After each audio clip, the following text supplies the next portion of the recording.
Let's hit that go live.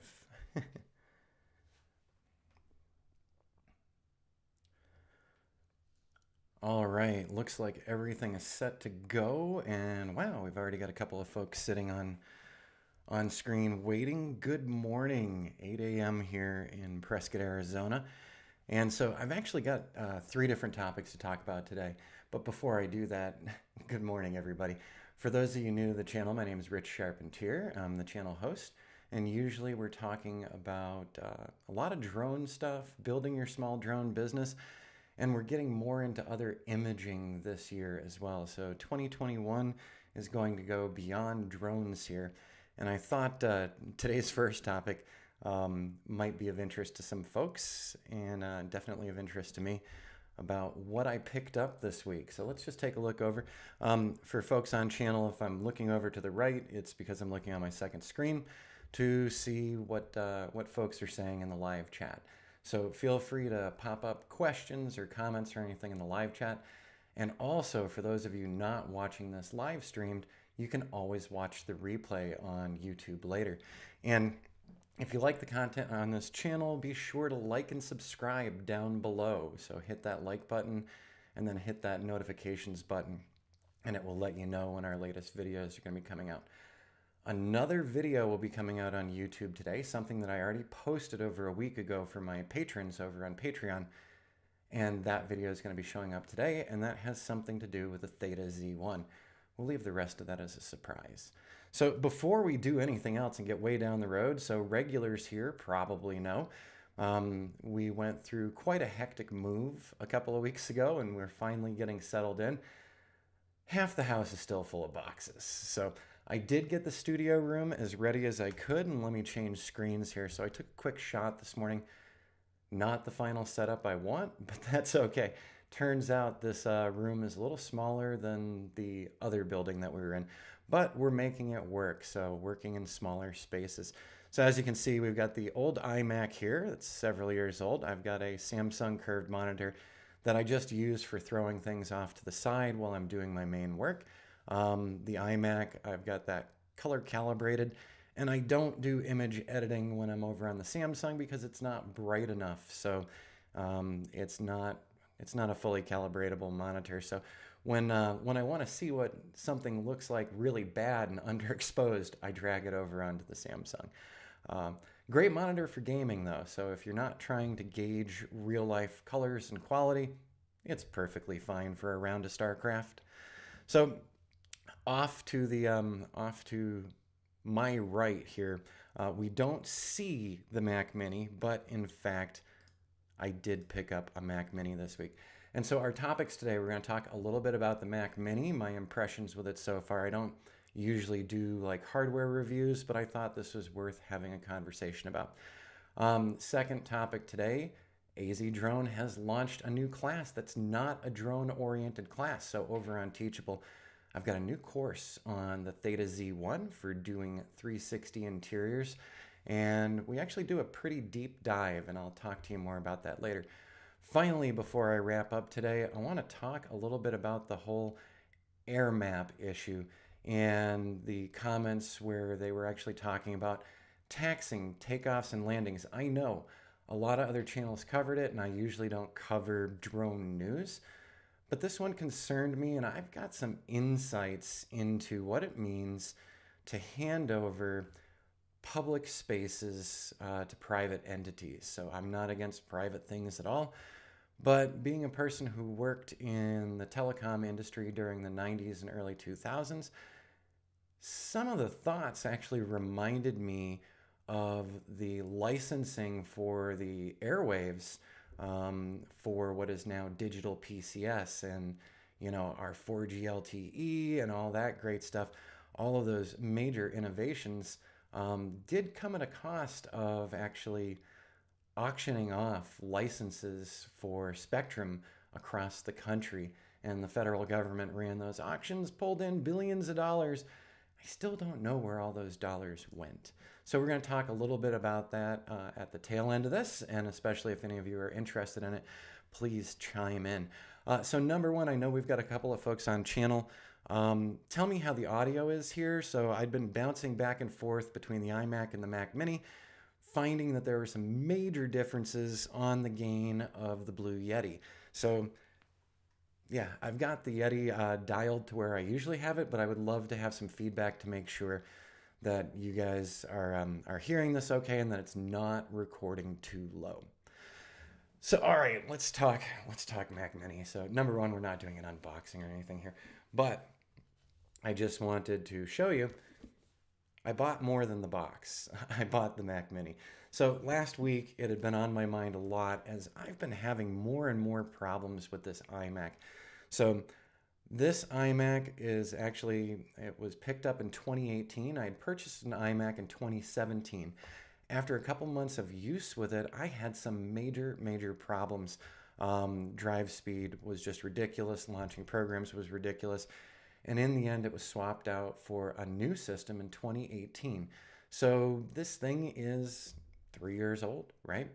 And it's just not doing a great job. Now, I do have to say, so I'm a Mac and a PC user, and over the past couple of years, I've actually been thinking about leaving Mac. I don't like some of the directions they're going in. I don't like the fact that I can't add RAM to my machine or open most of my machines now. I was very competent in dealing with that previously, swapping out batteries, swapping out RAM, swapping out hard drives, and my first MacBook was purchased in 2002 after OS X came out. So a new Mac store in Salem, New Hampshire opened up when I lived in Sandown, New Hampshire, and we went and bought some iPods, the original iPods. And my ex also picked up a MacBook. She was a Unix admin. I also did Unix administration work on the telecom switches I worked on. And after a couple of days of her having that laptop at home, I ran out and bought one for myself. So we were very thrilled with the Mac ecosystem for quite some time. But in recent years, they've more than frustrated me. Let's take a look over. Hey, Davenport, and thanks, Michael. Audio's good. Excellent. Just wanted to make sure because like I said, I've been bouncing between systems for the past couple of days. And one thing was I kept forgetting to readjust the gain. So I ruined 2 videos on myself recording over on the Mac Mini, and I'll talk about that.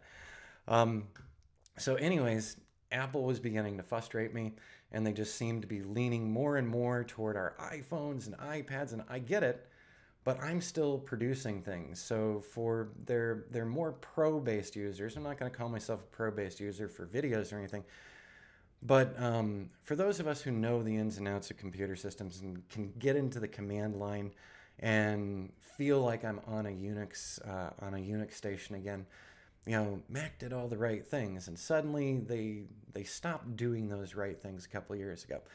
So in all honesty, I was ready to close the books on Apple last fall. And then the new M1 chips came out, and I've been seeing video after video after video because, yes, I spend some time on YouTube and look at the new tools that I can use in my business and also for my own leisure activities. And I got pushed over the edge with the positive reviews. So we've got a Best Buy in town, and I had a stimulus check thing. So stimulus check, meet Best Buy, and meet YouTube for pushing me into grabbing the new Mac Mini.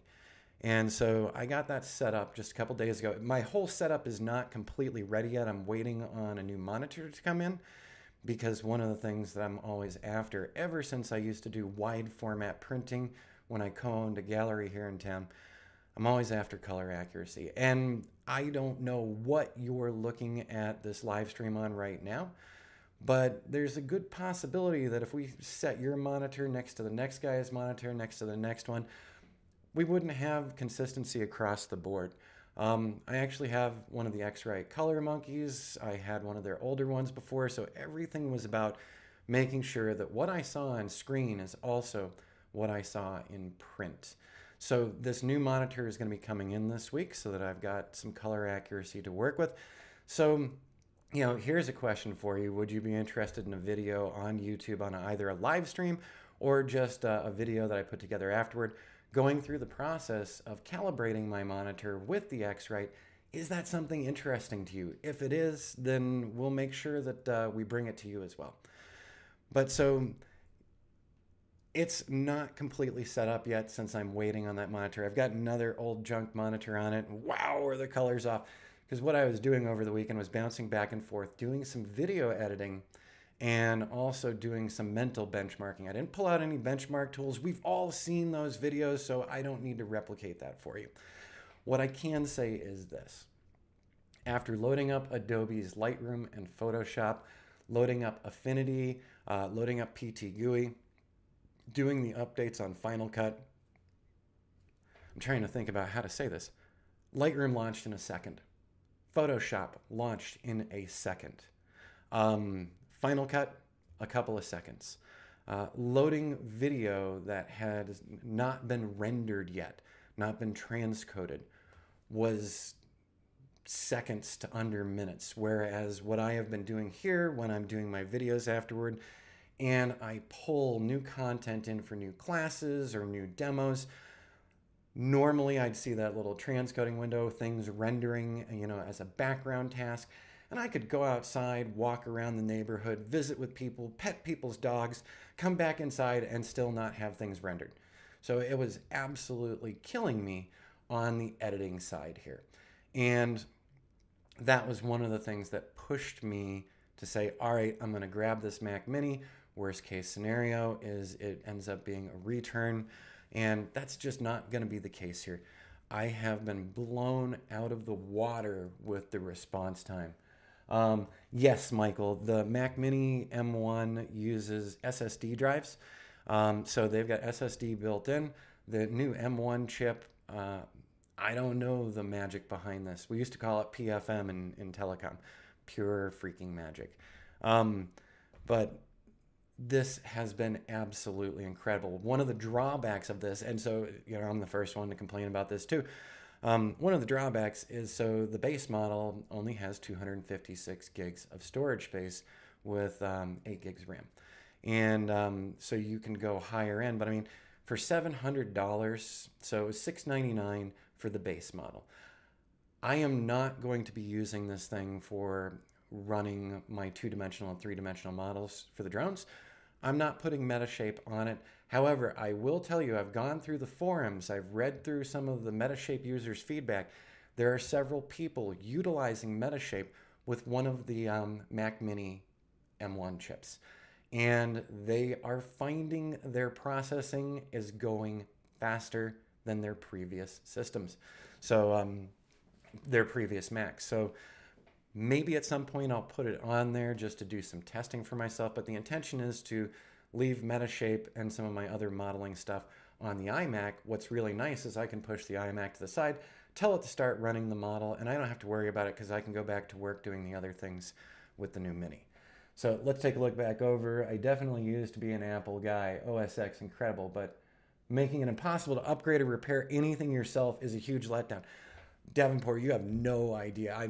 Like I said, I was a big Mac fan, not being a Mac fanboy, okay?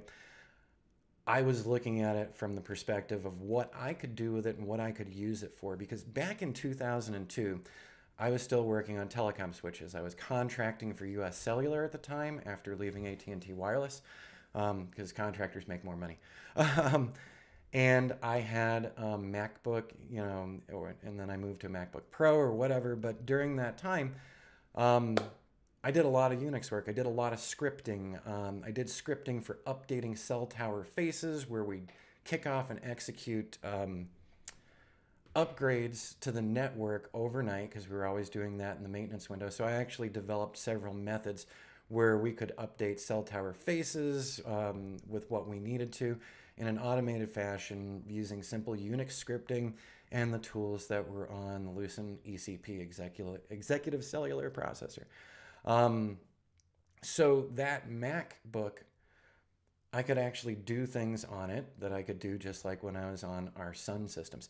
Now, to get a Unix operating system on a higher end laptop back around 2002, that was about an $8,000 laptop. I think it was from Sun Solaris. I can't remember, but I do remember almost purchasing one. And yes, I had my own Linux servers downstairs as well. But so just what Davenport said over here, OS X was incredible. Here we had this beautiful front end interface, And behind it, we had the power of a Unix operating system. I know not a pure one. Darwin was something very different, and that was what was in the background was Darwin. Up till today, I can still get into the command line and treat this like a Unix platform as well. So Mac got me really mad with the inability to upgrade my equipment.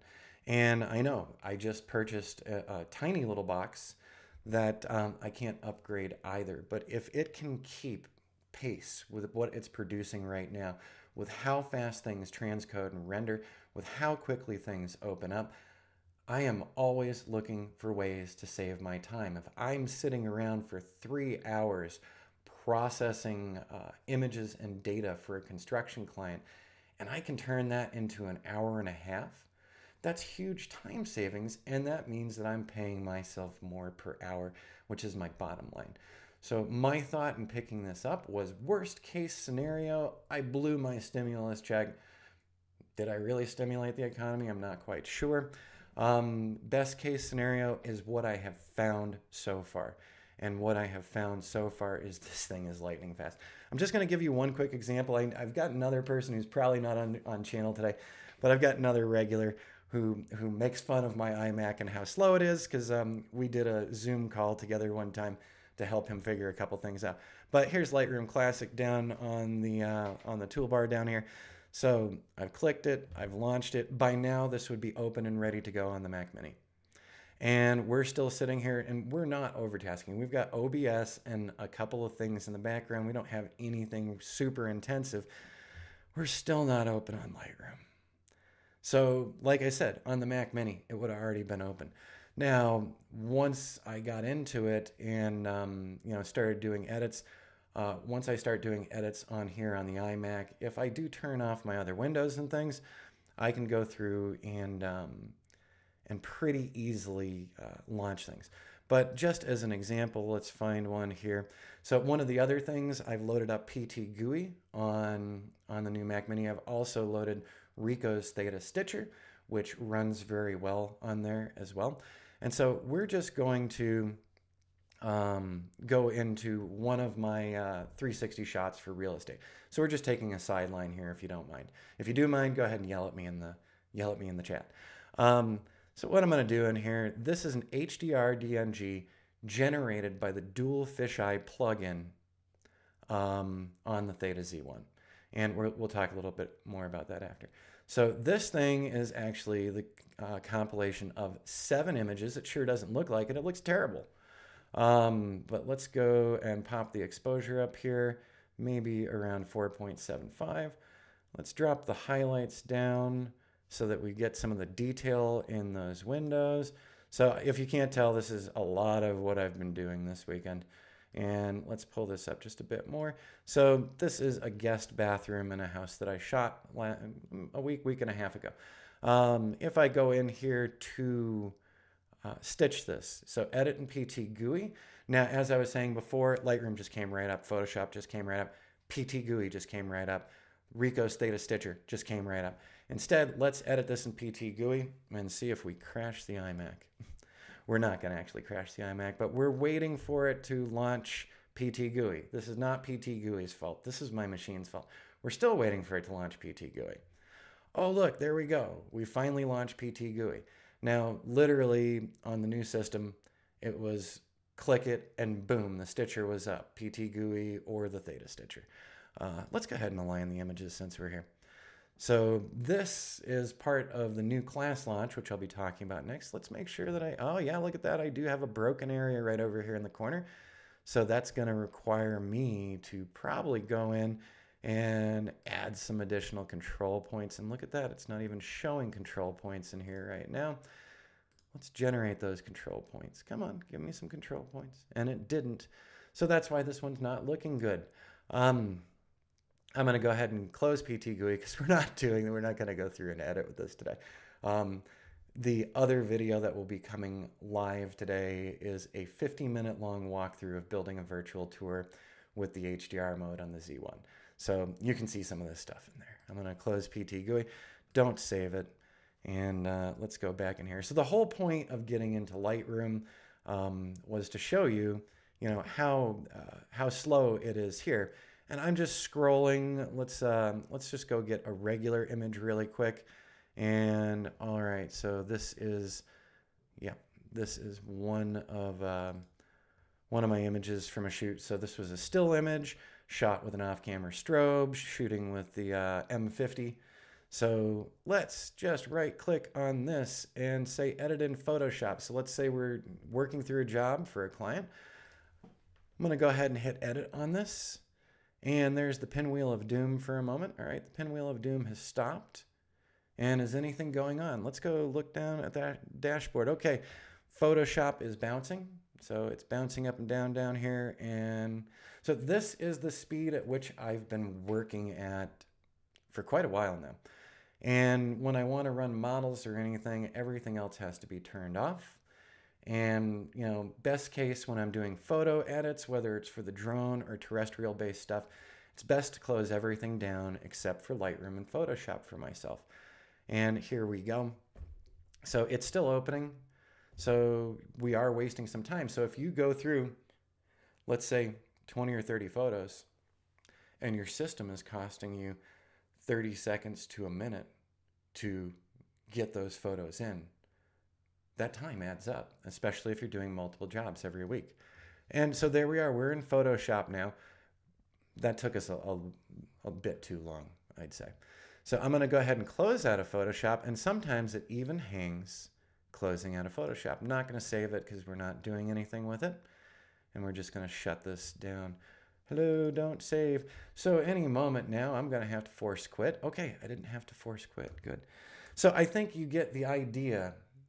The Mac Mini M1 has been blowing my mind with the speed of opening things and also having multiple applications up at the same time. So as I said, and you can put it in the chat screen over here, or you can leave a regular comment down below afterward.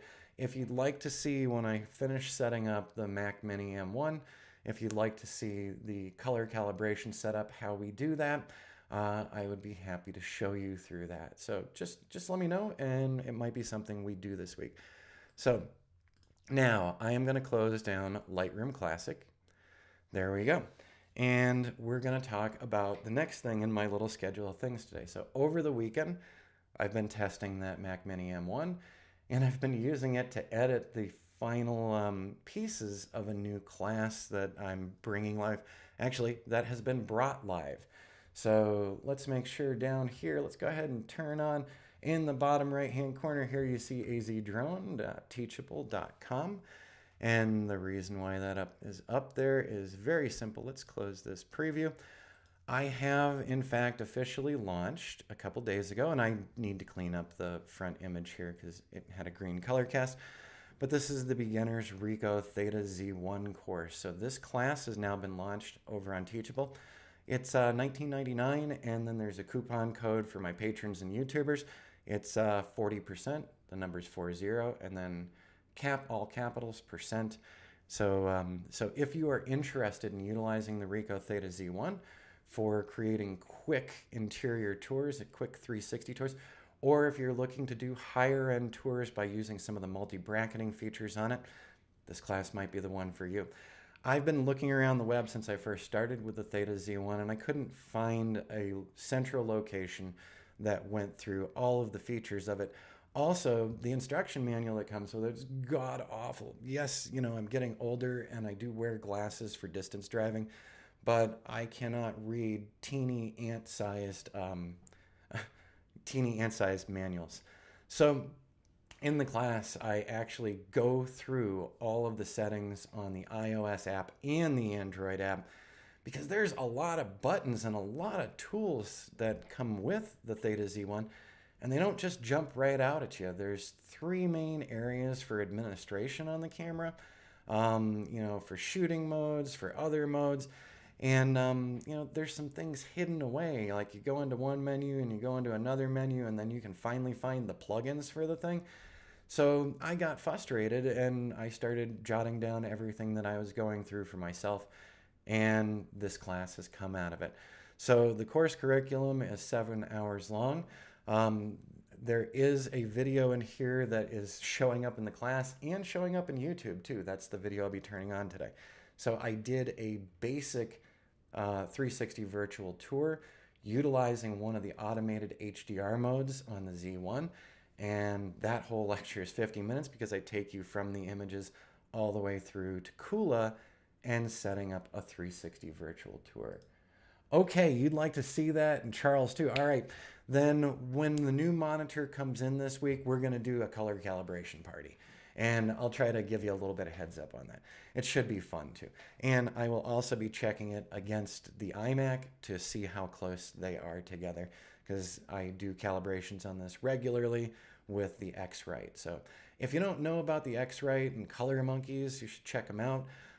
If you're interested in color quality, or if you're someone who does a lot of big printing, wide format printing, which is what I used to do. So that's why color calibration was so important to me. So let's just take a look at this. So we go through the basic shooting modes on the Z1 with the Ricoh app, and then we actually take some shots, and then we do some work on them afterward. But so one of the big things, and there's 2 long lectures, and there's a reason for it. The Ricoh app interface on iOS, like I said, there's menus and hidden menus. And then we go back through the features on Android as well that might not have been covered in the iOS one. Basically, those apps are incredibly similar, but there's a couple of buttons moved around on the Android in comparison to the iOS. So it is a complete view of, all right, if I'm running the Theta Z1 from a smartphone or from a tablet, what am I encountering? So we actually show you through all of that, since the manual doesn't even show you through all that. And while there's a lot of good YouTube things out there, they only cover one thing or another thing. One covers the dual fisheye, another one covers automated modes. I wanted to put this in one place for all of you. And this class will be growing based on feedback from students. So the monitor I'm getting is the BenQ, and it was the 27 something. I went through and made sure that I could use the X-Rite with it and that it was a recommended device. I'd been looking at several others, but that particular BenQ is reasonably priced. Not so thrilled because it's a 27-inch. I feel like I just keep filling up my desk space with bigger and bigger monitors and things, and I actually don't mind working on like a laptop. So for years, I just used a 13-inch MacBook Pro, and I didn't mind that I had an external monitor. But now at this point, everyone's just building bigger and bigger monitors. So yeah, Michael, it's one of the BenQs. It's the 27 something, and so I went through, made sure all the specs for me, because I really do want these colors close. And it's not just because of printing. I'll explain that too. So, all right, I'm done with my plug for the for the new class. Sorry about that.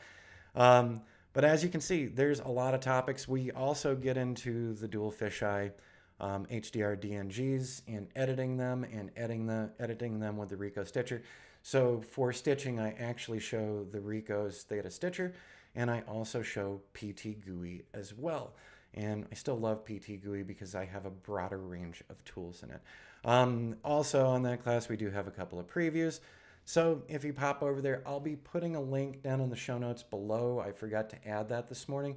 So that probably, the link probably won't show up immediately because YouTube takes a lot of time to process our live streams afterwards. So while you can watch the live stream replay later on, and you can see it, some things I can't edit on there for up to 24 hours while YouTube does whatever. But I'll make sure to put the link in for this one as well. And I'll go find my BenQ, I'll go find the BenQ information as well so that we know what one. Yes, please. So, okay, just making sure I didn't miss anybody else's comments there. So let's go ahead and let's just go on over to Kula. While we have our final conversation for the morning. And I'm just going to go over on Kula and find one of mine, AZ Drone, just so we have a pretty background while we're having a conversation. So a little over a week ago, I got an email from one of the UAS email lists that I follow. And a lot of other people had already, I'm just going to find something interesting. A lot of other people, a lot of the drone news channels mentioned that, hey, AirMap uh, made some really bad comments about the fact that they'd like to tax takeoff and landing of drones. They want payment for UTM. So basically, they were throwing some ideas out there that state and local government could have their ordinances and their fees and takeoff and landing, and really commoditizing this airspace. And I gotta say that number one, bad form, AirMap.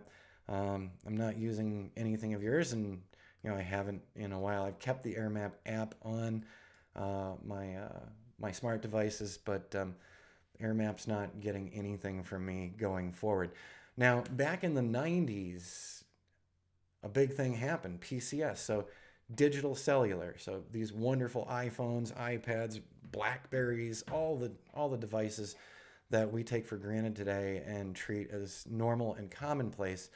Back in the early 90s, before digital PCS launched, there was a giant auction from the Federal Communications Commission. So you can go do a lookup. I almost wanted to go do a lookup in a Wikipedia for you regarding the frequency auctions that took place in the 90s. Billions of dollars changed hands through this auction, and in the end, the public airspace, the public airwaves got even more commercialized and commoditized. Some people who were bidding on these licenses were bidding on the licenses specifically to resell afterward to larger carriers. Some of them tried building their own smaller networks in their regions, but networks tend toward monopoly and oligopoly very easily because of the barriers to entry and exit. And yes, I used to be an economist. I'm sorry. So anyways, reading about blocking off airspace and charging fees to get into and get out of that airspace is incredibly concerning. It feels to me on par with some of those licensing auctions back in the 90s. And there was a lot of strange stuff that went on. But also seeing that the suggestion that state and local governments could have their own regulations, which would also pass through these clearinghouses. The FAA is the arbiter of airspace in the U.S., and do we want to auction any? I know no one has said auction any of this out, but for me, reading their initial suggestions, it feels like we're going to start divvying up the airspace and paying additional fees for flying out of the Prescott area with our drones versus flying out of Chino Valley versus going down to Phoenix. And if we start, this is a slippery slope where we're going to let a third party entity make these determinations and charge these fees, and of course funnel some back to the feds. I'm a little nervous about this. In the 90s, when I got into digital PCS and working on telecom switches, I also got my amateur radio license. So I'm a ham operator, November 1 Zulu Zulu Foxtrot, that's me. And as an amateur radio operator, I learned a lot more about the bands that we have available to us. And during that whole auction period, ham radio operators actually did operate in those particular spectrums. And so they were doing microwave shots. That was something that the higher end non-technician class ham radio operators could do. And when those frequencies got auctioned off, it was a big middle finger to the amateur radio community. And so when I hear things like this also feels like this could be the big middle finger to the amateur drone operators community. Because, could you imagine going out and having to pay a fee to launch and land? For my snowmobiling friends up in Maine, and New Hampshire, you get your registration for the year, depending on your state, and then you get to ride. Could you imagine if when you rode out of your yard on the snowmobile trails that you built in your own backyard, that you had to pay the town you lived in a fee for starting? And when you got home from your ride, you had to pay the town that you lived in a fee for stopping. That would kill that recreation. And I think of that because, we had four-wheelers in New Hampshire and snowmobiles and trikes and things. And each state usually had some different rules and regulations and registrations. So are we as drone operators going to have to pay attention to, well, now that I've gone from Arizona to New Mexico, the service fee for launching and landing is this, and Arizona's is this, and Colorado's is this. I think it's going to kill a ton of interest in the hobbyist community, and I also think it's going to be harmful to the commercial community. So this is my opinion. You can yell at me all you want. You can yell at me down in the comments as well. But I feel like this is an incredibly slippery slope if people are actually considering this as something realistic, and having different service fees in different locations and having to clear them through these UTM service providers like AirMap, I think would be destructive. And I think that there should be room for the hobbyists as well as commercial. And, hearing other things, like I know that there'd been talk about from 0 to 200, they wanted that for the larger commercial operators. I can tell you for a fact that most of the work that I do for my clients is below 200 feet above ground. When they're looking at their rooftops, when they're looking at the construction build-outs, I'm under 200 feet. They want to see detail. And if I were shuffled off to 201 to 400, that's going to really hurt my business a lot. So, like I said, drone news channels have already covered this, but this has been on my mind for a while. It was really frustrating as I read through it. And right before we started our move, I actually was assembling something longer, but we're not going to do that here, because I was going to take you through what the PCS auctions look like and how the comments from AirMap had shades of that. Ooh, we're going to be licensing out airspace now, just like we licensed out Spectrum. I don't want to see it happen. And I know in the end, great things came out of the mobile revolution. So we lost some of the frequencies and bands for amateur radio operators. Who cares about that stuff? Let me tell you, amateur radio operators helped innovate a lot of things that go on our airwaves. Amateur radio operators with like the handy talkies that I have or my smaller Yaesus, they use repeater technology where they're bouncing off of a repeater so they can get their signal further. They had systems called auto patch where some of the ham radio clubs actually built in phone dialing systems to the amateur radio network that they were running. So if I was driving home and cell phones weren't around yet, I could actually do an auto patch phone call to home, or if there was an emergency or something. So a lot of what the telecom industry has grown on for over the air, there was a lot of that innovation going on in the amateur sphere. Okay, so ham radio operators were there with multi-hop links and auto patch and all these other things, and sometimes innovation comes from unexpected amateur locations. Has anyone ever heard of open source? Yeah, there's a lot of open source applications out there. WebODM, GIMP for photography. So development and innovations can take place more than just in the commercial sphere. Sometimes it does happen in the public sphere. Sometimes it happens right down to the individual level. So I think curtailing our ability to do certain flights or taxing us for those flights could also negatively impact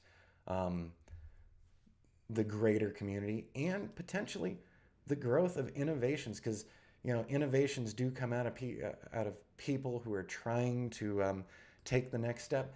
And I can see Part 107 pilots and I can see recreational pilots still contributing to that. But if they start getting taxed out of that airspace, I'm very fearful as to what kind of growth we'll see. It'll be growth with a very singular motivation, whereas as we're out there learning the industry and developing in the industry, we're coming up with new and great ways to do things for our clients.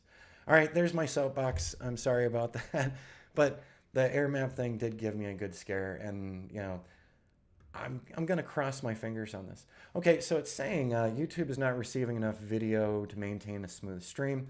as such, viewers will experience buffering. So my apologies for that, everybody. But we are at the point where we're wrapping up anyways. So my apologies for that. So there we go, the 3 big topics. There's a Mac Mini in here. I'm going to keep you up to date on this and let you know if it gets squirrely, if it does anything weird. And so I'll let you know all about that. And then, go over to teachable.com, check out the new video series if you're interested in utilizing the Theta Z1 in your drone business, or your imaging business, I should say. I'd say it's worth checking out. And finally, I'll be keeping tabs on this. Like I said, I am not one of the drone news channels, but I think this particular one could impact us all in such a negative way that we've got to talk it up. And if you missed it in the other drone news channels, then maybe I helped out here today by helping you learn that AirMap had this really interesting idea, which isn't interesting at all. All right, everybody. So next thing I'm going to do, I've got to go off and I'll be launching another YouTube video today. It's a 50-minute long video that starts with the images out of the Z1 and goes through building a full tour utilizing Kula. So I use Kula. You can use Cloud Pano. You can use whatever. It doesn't really matter. They all do the same things. They just have different features. And so we will be talking more about 360 photography here, and also drone 360 photography. That's another free class that I'm currently putting together, and I've been recording this weekend as well. And I'll be announcing that here on YouTube for you guys. And that's a totally free one where we're going to talk through the value of 360 aerial tours. And looking at Kula right here, I think you can see the value of 360 aerial tours. So, in the world of the virus that shall not be named, a lot of people didn't get to do the travel they wanted this year. So for travel planning to the Prescott area, we've been doing more and more virtual tours around town. And we even build in YouTube videos into the tour. This is one of the features I like about Kula. Oh, I need to turn the audio off on that. But so you'll be seeing more of that kind of stuff here. And you will also be seeing a couple other new projects for new clients starting in March. But in the meantime, I'm still going to be assembling some more informational, instructional stuff. So let's take a look on over what monitor. No problem, Michael, Bruce, Charles, good to see all of you. And like I said, leave comments and questions down below the show notes as well. And we'll see you again probably later this week once the BenQ comes in and I set it up to do the camera calibration, or the color calibration, I should say. All right, everyone, have a great start to the week. I've got a busy morning planned out, and I hope you do too. If you're out flying, fly safe and have fun with it. We'll see you again shortly.